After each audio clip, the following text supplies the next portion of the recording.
Hi,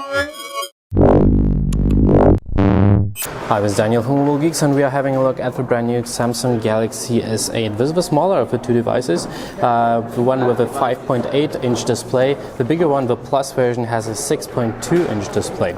So let's have a quick tour around this device. So of course the display is magnificent with these rounded corners and also an edge design over here, which is quite similar to the Galaxy Note 7 Edge.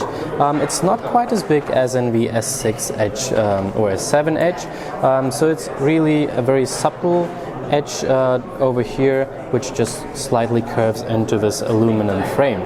So it definitely feels quite nice, and it also reduces the reflections on the screen.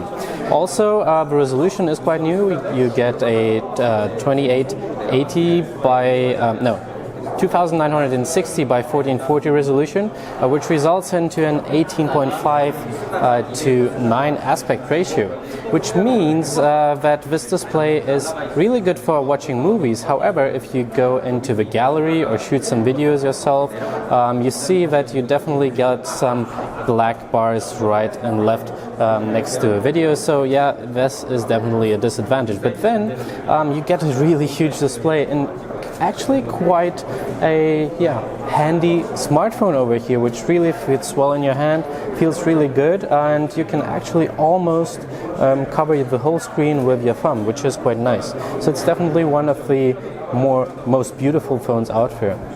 On the top is the iris scanner, which should work faster than the Note 7. At least they said that they improved it a lot.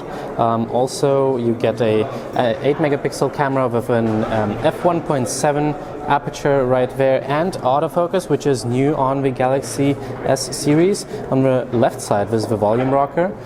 This is not the power button, which is on the right side. This is the Bixby button, meaning that with just one tap you can get into your Bixby assistant, which has your today activity, your weather, your news, and so on. And you can also talk to it by double pressing it, and then you can ask it things, basically a digital assistant like Siri, but Samsung claims that this is a more rounded package, and it can, it is aware of the context you're talking to the assistant. On the bottom, there's a 3.5mm headphone jack, which is great to see. USB Type-C with quick charge support, microphone, and a mono loudspeaker. On the top, there's a second microphone. This is where your microSD and of course nano SIM goes inside. And let's have a look at this back. So the back is again made out of glass, which definitely feels very solid, and it definitely looks very shiny as well. There's also a 12 megapixel camera on the back and a brand new fingerprint sensor, which is of course not on the front anymore, since we do have these software buttons over here. So the CPU which it is supporting is either an Exynos CPU or the brand new Qualcomm Snapdragon 835, which clocks at 2.3 gigahertz and 1.7 gigahertz. It's an octa-core CPU with 4 gigabytes of RAM and 64 gigabytes of internal storage, which you can of course expand.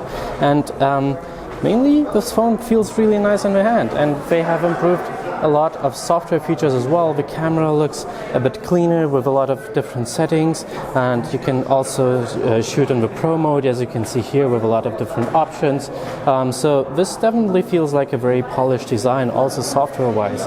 And also Samsung says, yes, this is a big display, however, they have optimized the UI, so you can actually use it with one hand quite well as well. The battery, it is not that large, I must say. 3000 milliamp hours will probably get you through a day, but it's not plenty of power. However, the new 10 nanometer SoC should sip power quite well. So I guess probably you'll get through a day. We will see that in the final review. So basically, yeah, this is it. 3000 milliamp hour in this beautiful smartphone with an aluminum edge design and glass on the front and on the back. Definitely feels nice. This is our very first look at the brand new Samsung Galaxy S8.